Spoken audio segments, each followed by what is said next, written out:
Hello बच्चों। तो उम्मीद कर रहा हूँ मैं हमेशा की तरीके से ही उम्मीद कर रहा हूँ कि आप लगातार पढ़ रहे होंगे, है ना। बच्चों, हर बार मैं यही कह रहा हूँ, वीडियोस को लगातार देखते चलो, क्योंकि एक वीडियो दूसरी वीडियो से लिंक्ड है। आप अगर अब लगातार वीडियो देख रहे होंगे तो पहले वीडियो में आई का साइन नहीं आ रहा था। अब अगर आप वीडियो में देखोगे ना यूट्यूब के ऊपर ऑनलाइन, तो आपको आई का साइन भी मिलेगा ना, आई में कुछ लिखा हुआ आपको दिखाई देगा। तो अब जैसे ही आप उस आई को टिक करोगे ना बच्चों, दैट इज इंफॉर्मेशन, या फिर उसे यूट्यूब में हम कार्ड्स बोल देते हैं। तो उस आई को टिक करो, उसमें एक क्वेश्चन है आपके लिए, उसके मैंने दो ऑप्शन भी वहां पे डाल रखे हैं। तो आपको सिर्फ और सिर्फ क्या करना है, आपको उस सही ऑप्शन को चूज करना है। हाँ, ये पॉसिबल है कि वो इंग्लिश में है, क्वेश्चन जो है वो इंग्लिश में है, लेकिन आपको समझ में आ जाएगा, क्योंकि अपन इंग्लिश वाली चीज समझते हुए चल रहे हैं कि क्या होता है। ठीक है, चलिए। तो आप क्या करें, उस आई वाले अगर जिस वीडियो में आई है ना, उसको एक बार के लिए टिक करके देखिएगा, वहां पर आपके लिए एक क्वेश्चन मैंने डाल रखा है। प्लीज उस क्वेश्चन को सॉल्व कीजिएगा, ताकि मेरे को ये भी पता चलेगा कि कितने लोग इंटरेक्ट कर रहे हैं मेरे वीडियो के साथ में, कितने लोग पढ़ रहे हैं उस वीडियो को। ठीक है, चलिए। और हमेशा की तरह अगर आपको कुछ नहीं समझ में आता है, प्लीज मैसेज कर दीजिएगा, अपन सॉल्व करते हैं उस चीज को। ठीक है, चलिए काम करें। ओके, तो टॉपिक है हमारे पास में आज का संधारित्र, और पूरे चैप्टर में मतलब धारिता वाले पूरे चैप्टर के अंदर संधारित्र ही चलने वाला है, ये बात ध्यान में रखिएगा। हम समांतर प्लेट संधारित्र को बहुत अच्छे तरीके से पढ़ेंगे इस चैप्टर में। संधारित्र को इंग्लिश में बोलते हैं बच्चों कैपेसिटर। अब ये वर्ड जो है आपने पहले भी पढ़ रखा होगा। देखिए, आपके घरों के अंदर वो पंखा जो चलता है ना बच्चों, पंखे के अंदर आपको बोलते हैं कि कंडेंसर या कैपेसिटर लगा हुआ है हमारे पंखे के अंदर। ठीक है, ऐसा का ऐसा वो जो घर में जो पानी वाली जो मोटर आती है ना, मोटर में भी कंडेंसर लगा हुआ होता है। वो व्हाइट कलर का आता है, ऐसा मोटा सा व्हाइट कलर का आता है, कुछ 40 रुपए का, किसी में 20 रुपए का, ऐसा आता है। तो आप देखो कि वो चीज आप रोजाना मतलब घर में वो यूज आ रही है, और आज हम उसे फिजिक्स की लैंग्वेज में पढ़ने की कोशिश कर रहे हैं। चलिए, तो कंडेंसर के बारे में पढ़ते हैं, मतलब कैपेसिटर संधारित्र के बारे में पढ़ते हैं। संधारित्र क्या चीज है, तो संधारित्र के अंदर बच्चों ध्यान में रखिएगा, वास्तविकता में अगर मैं किसी चालक प्लेट की बात करूं, ये समझना इस चीज को, ये कोई चालक प्लेट है, आयताकार चालक प्लेट बना देता हूं मैं इसे। तो इस आयताकार चालक प्लेट की जो धारिता है वो किन कारकों पर निर्भर करती है, तो हमने बोला कि यह धारिता इसके क्षेत्रफल पर, फिर इसकी प्रकृति पर, मतलब ये किसकी बनी हुई है, और माध्यम पर निर्भर करती है। ठीक है, इन चीजों के ऊपर निर्भर करती है। अब अगर मेरे को इस चालक की धारिता को बढ़ाना है, तो मैं क्या कर सकता हूं, तो मैं बोलूंगा कि क्षेत्रफल को बढ़ा तो धारिता बढ़ जाएगी। प्रकृति तो एक ही तरीके का, किसी प्रैक्टिकल में कर रहे होंगे तो एक ही चालक लेंगे, लोहे का ले लिया तो लोहे का ही लेकर रखेंगे, तांबे का ले लिया तो तांबे का ही, तो प्रकृति को डिस्कस नहीं करेंगे। माध्यम बोल सकते हैं कि उस चालक के आसपास जो माध्यम है वो हवा के अलावा कोई दूसरा ले लो, तो उसकी धारिता क्या हो जाएगी, बढ़ जाएगी। लेकिन ये वाला जो कारक है ना बच्चों, ये धारिता का क्षेत्रफल वाला कारक, ये थोड़ा सा इम्प्रैक्टिकल है। जिस पर्टिकुलर प्रैक्टिकल में मेरे को चालक 2 सेंटीमीटर का ही चाहिए, तो मैं उसे 2 सेंटीमीटर का ही यूज कर सकता हूँ, और उसके अंदर स्पेस ही नहीं है। ठीक है, तो फिर क्या करेंगे, तो फिर उस चालक की धारिता को कैसे बढ़ाया जा सकता है, तो हमने फिर धारिता का सूत्र पढ़ा, क्या भाई, C is equals to Q divided by V। ठीक, यहां पर क्या होता है बच्चों, यदि हम इसको नियत रख ले, किसको, आवेश को, किसी चालक के आवेश को परिवर्तित न करें, उसे नियत रख ले, और उसके विभव को यदि हम क्या कर दे बच्चों, कम कर दे, तो फिर उसकी धारिता बताओ बढ़ेगी या घटेगी, हर घटेगा तो फिर ये पूरी वैल्यू बढ़ जाती है ना, तो फिर क्या होगी, उसकी धारिता क्या हो जाएगी, बढ़ जाएगी। इसी चीज पर कौन काम करता है, संधारित्र काम करता है, ये बात ध्यान में रखें।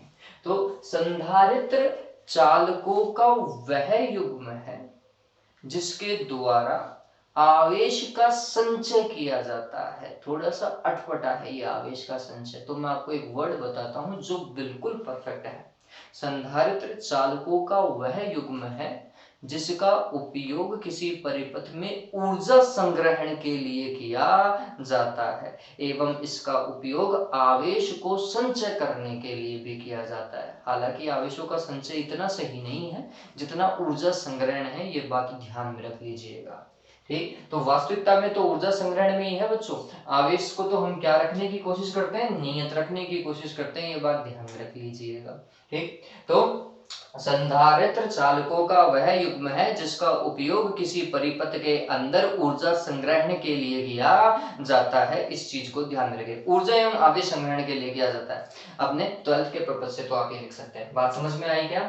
वापस से बोल रहा हूं, क्या है ये? चालकों का युग्म है। किसका युग्म है? चालकों का युग्म है जिसका उपयोग क्यों किया जाता है? परिपथ में ऊर्जा एवं आवेश को संग्रहण करने में किया जाता है।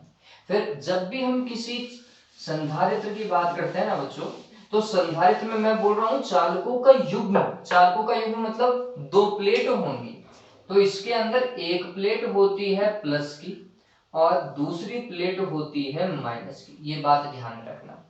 किसी सामान्य संधारित्र के अंदर दो चालक प्लेटें होती हैं जिनमें से एक प्लेट पर धनात्मक आवेश एवं दूसरी प्लेट पे उतने ही परिमाण का ऋणात्मक आवेश। मतलब अगर इसके पास में प्लस का क्यू है तो इसके पास में माइनस का क्यू होगा, परिमाण दोनों का समान होना चाहिए।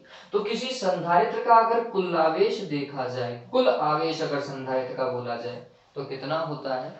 0 होता है। लेकिन जब न्यूमेरिकल में संधारित्र का आवेश दिया हुआ हो तो आप 0 नहीं बोलोगे, आप बोलोगे सर आपने तो 0 बताया था। नहीं बच्चों, न्यूमेरिकल में संधारित्र की एक प्लेट का आवेश दिया जाता है, ये बात ध्यान में रखिएगा। धनात्मक प्लेट का आवेश दिया जाता है। ठीक है, इस चीज को ध्यान में रखेंगे, है ना।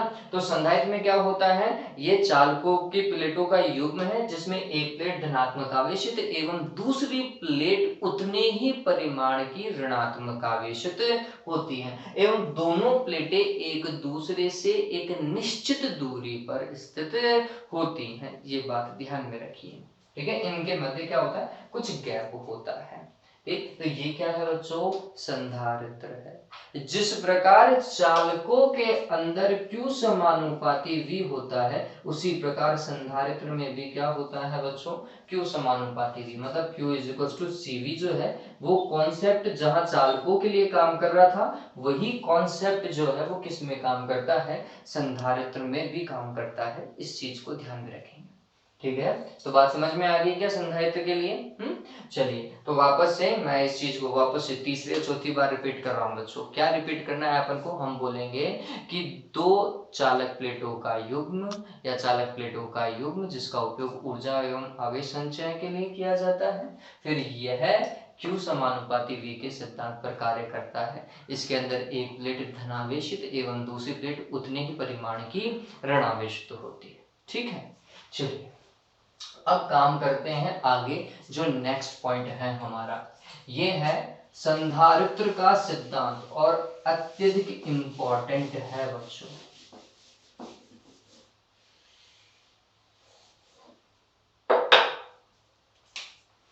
संधारित्र का सिद्धांत, सिद्धांत को अंग्रेजी में बोलते हैं प्रिंसिपल। तो प्रिंसिपल ऑफ कैपेसिटर क्या होता है वो समझिए।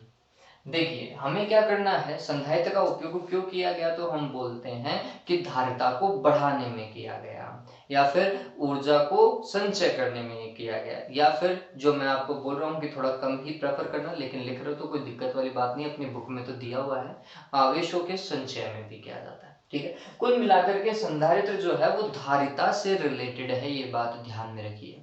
ठीक, अब हमें क्या करना है? किसी चालक की धारिता को किस प्रकार बढ़ाया जा सकता है? तो हम बोलते हैं संधारित्र जो है वो उसी कॉन्सेप्ट के ऊपर काम करता है जिसमें चालक की धारिता को बढ़ाया गया है। किस तरीके से बढ़ाया गया है? तो मैंने आपको बताया था बच्चों कि C बराबर क्या होता है? Q/V। आवेश को स्थिर रखा जाता है और विभव को क्या किया जाता है? कम किया जाता है। किस तरीके से कम किया जाता है तो वो समझिए। तो हम बोल रहे हैं कि यहां पर सर्वप्रथम अभी समझ लीजिए बच्चों को, ये सिद्धांत थोड़ा कम ही समझ में आता है, तो मैं बोल रहा हूँ पहले थ्योरी को समझो और जैसा डायग्राम बता रहा हूं वैसा ही इसे समझ लीजिए, है ना। ये क्या होगा, सर्वप्रथम एक आवेशित या धनावेशित चालक प्लेट को लिया जाता है। ये क्या है, धनावेशित चालक प्लेट है। ए फिर इस धनावेशित चालक प्लेट के पास में कितना आवेश है, तो ये बात ध्यान रखना, हम बोल के चल रहे हैं कि लेट्स सपोज इसके पास में प्लस का क्यू आवेश है। अब इस धनावेशित चालक प्लेट के निकट कौन सी धनावेशित थी बच्चों, ए थी, तो ये जो ए धनावेशित चालक प्लेट है 3 4 5 6 7 8, इस धनावेशित चालक प्लेट के निकट एक उदासीन चालक प्लेट को लाया जाता है। अब क्या हो रहा है वो समझिए, मैं तो बोल रहा हूं उदासीन और आप वो देखोगे कि मैंने माइनस का वो आवेश दर्शा दिया है, तो यहाँ पर 8 है तो यहाँ पर भी 8 बनाएंगे। ऐसा क्यों भाई, तो ये थोड़ा समझिए इस चीज को कि जब किसी उदासीन चालक प्लेट के पास में, सॉरी, जब किसी आवेशित चालक प्लेट के पास में उदासीन प्लेट को लाते हैं, तो आपने कौन सा पढ़ा होगा बच्चों, प्रेरण वाला, है ना, आवेशन की विधियों में प्रेरण पढ़ा था। तो हम बोलते हैं कि उदासीन चालक प्लेट का निकटवर्ती या फिर आंतरिक सिरा विपरीत प्रकृति के आवेश से आवेशित हो जाता है, तो हम बोलते हैं कि आंतरिक सिरा तो ये था और उतने ही परिमाण के, तो अगर ये प्लस का क्यू है तो यहाँ पर माइनस का क्यू आ जाएगा, ये बात ध्यान रखना। तथा इसका बाह्य सरा समान प्रकृति के आवेश से आवेशित होता है। ठीक है, अब देखो क्या हो रहा है बच्चों, तो हम बोल रहे हैं कि ये यहाँ पर प्लस का क्यू, ये इधर माइनस का क्यू और इधर प्लस का क्यू, अभी भी उदासीन है ये प्लेट, ठीक, और ये वाली प्लेट कुछ दूरी पर स्थित है बी प्लेट, ये बात ध्यान में रखेंगे, है ना। अब क्या होगा, हमें ये तो पता चल गया बच्चों कि इस प्लेट का ये जो माइनस का आवेश है ना, ये माइनस का आवेश इसके विभव को घटाएगा या बढ़ाएगा, सोचो। तो हम बोलेंगे कि परिपथ या निकाय का कुल आवेश कम हो रहा है प्रारंभ की तुलना में, कुछ दूरी पर है लेकिन निकाय का कुल आवेश जो है कम हो रहा है, ठीक है। तो हम बोलेंगे विभव में क्या आती है, कमी आ जाती है। जबकि ये धनात्मक आवेश है ना, विपरीत छोर वाला, ये क्या करता है, इसके विभव में क्या करने की कोशिश करता है, वृद्धि करने की कोशिश करता है। ये बात ध्यान में रखिएगा, ठीक। तो ये लाइन को समझिए कि उदासीन प्लेट बी का ऋणात्मक आवेश प्लेट ए के विभव में कमी करने का प्रयास करता है, माइनस का आवेश इसके विभव में क्या कर रहा है, कमी कर रहा है। जबकि उदासीन प्लेट का धनात्मक आवेश या बाह्य छोर का आवेश जो है वह प्लेट ए के विभव में वृद्धि करने की कोशिश करता है, मतलब माइनस का आवेश तो विभव में कमी कर रहा है और इसका प्लस का आवेश विभव में क्या कर रहा है, वृद्धि कर रहा है। अब हमें विभव में वृद्धि करवानी है, कमी करवानी है, आंसर है कमी करवानी है। तो कौन सा आवेश चाहिए, माइनस वाला चाहिए, प्लस वाला नहीं चाहिए। तो क्या किया जाए, तो हम बोलते हैं कि बी प्लेट के बाह्यतम छोर को क्या कर दिया जाए, भूसंपर्कित कर दिया जाए। तो अब क्या हो जाएगा, देखो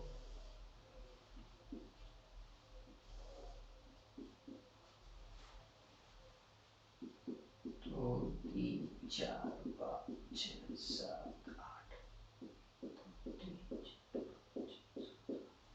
ओके, तो अब क्या हो रहा है बच्चों, यहां पर हमें ये पता चल गया कि जैसे ही हमने इस बी प्लेट के बाह्य छोर को क्या कर दिया, भूसंपर्कित कर दिया, पृथ्वी से उत्सर्जित इलेक्ट्रॉन, अब पृथ्वी से इलेक्ट्रॉन कहां की ओर जाएंगे, सतह तक जाएंगे, एवं इस प्लेट के धनात्मक आवेश को निरस्त कर देते हैं। कुल मिलाकर के हम कह सकते हैं कि प्लेट बी के बाह्य छोर को ये क्या कर देते हैं, निरावेशित कर देते हैं। ऐसा ही है क्या, बाह्य छोर को निरावेशित कर दिया, किसके द्वारा, ये भूसंपर्कित तार के द्वारा, ये बात ध्यान रखना। अब देखो, अब सिर्फ और सिर्फ इसके पास में क्या बच रहा है बच्चों, माइनस का आवेश है ना, और इसका माइनस का आवेश ए के विभव में क्या कर रहा था, कमी कर रहा था। विभव में कमी हुई तो इस ए की धारिता में क्या हो गई है, वृद्धि हो गई। गौर करो, ये जो भूसंपर्कित उदासीन प्लेट लाने से क्या हुआ,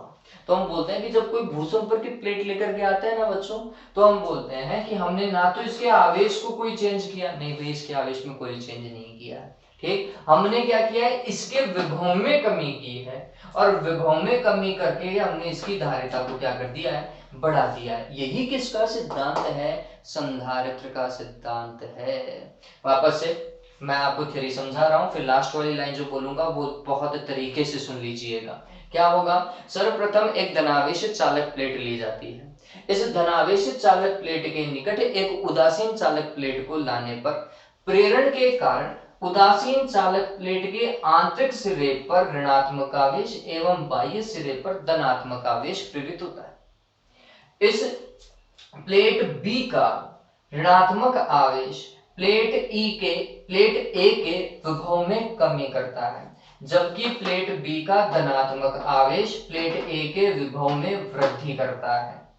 प्लेट बी के बाह्य छोर को भूसंपर्कित करने पर इसके बाह्य छोर का समस्त धनावेश निरस्त हो जाता है एवं बचा हुआ या शेष ऋणात्मक आवेश प्लेट ए के विभव में परिणामी कमी करता है। प्लेट ए के विभव में कमी होने के कारण इसकी धारिता में क्या हो जाती है, वृद्धि हो जाती है। इस प्रकार, अब ये लाइन सुन लीजिए, इस प्रकार किसी आवेशित चालक प्लेट के निकट समान क्षेत्रफल की, अभी ध्यान रख लीजिएगा, इसका जितना क्षेत्रफल है उतना ही इसका क्षेत्रफल होना चाहिए। इस प्रकार किसी आवेशित चालक प्लेट के निकट समान प्रकृति की एवं समान क्षेत्रफल की क्या भूसंपर्कित प्लेट को लाने पर चालक प्लेट या फिर आवेशित प्लेट के विभव को कम कर उसकी धारिता को बढ़ाया जाना ही किसका सिद्धांत है, संधारित्र का सिद्धांत है। वापस से, किसी आवेशित चालक प्लेट, अब चलो इसको और सिंपल बना देते हैं, इस लाइन को तो चलो आप लिख ही लीजिएगा कि समझना, किसी आवेशित चालक प्लेट के क्षेत्रफल, ये क्षेत्रफल लिखा है मैंने, क्षेत्रफल तथा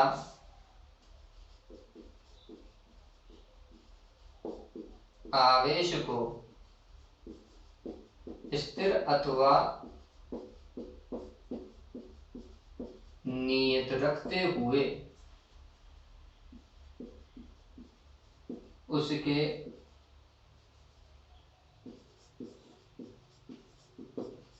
विभव में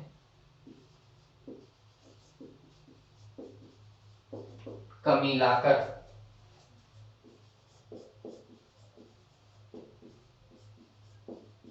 चालक प्लेट की धारिता में वृद्धि करना ही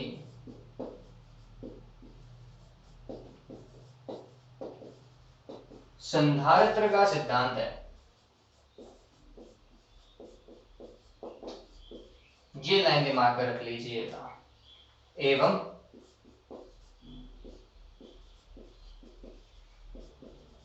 यह कार्य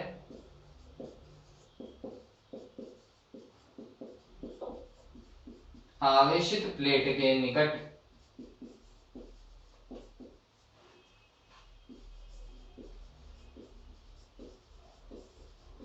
भूसंपर्कित चालक प्लेट को लाकर किया जाता है, चालक प्लेट को लाकर किया जाता है। इस चीज को आपको क्या रखना है, दिमाग में रखना है। तो ये वाली लाइन तो बहुत ज्यादा इंपॉर्टेंट है, ये ध्यान में रख लीजिएगा, ठीक है। तो हमने क्या किया है कि उस आवेशित चालक प्लेट का ना तो क्षेत्रफल चेंज किया है, ना ही उसका आवेश चेंज किया है, लेकिन उसके विभव में कमी कर दी है, जिससे उसकी धारिता बढ़ गई है। और इसी सिद्धांत पर कौन काम करता है, संधारित्र काम करता है। ये बात ध्यान रखिएगा, संधारित्र में दोनों प्लेटों का क्षेत्रफल समान होना चाहिए। ऐसा नहीं कि एक प्लेट छोटी और एक प्लेट बड़ी हो, इससे धारिता तो होगी दोनों प्लेटों के बीच में, लेकिन बच्चों को भी संधारित्र नहीं होगा। ये बात ध्यान रखना। मतलब अगर आपको कोई बोले ना कि एक प्लेट संधारित्र ये है और एक प्लेट ये है, क्या ये संधारित्र है? आंसर क्या होगा? नहीं, ये संधारित्र नहीं है। संधारित्र में दोनों प्लेटों का क्षेत्रफल समान होना चाहिए, समान आकार की दिखनी चाहिए। इस तरीके के सीन को हम संधारित्र बोलते हैं।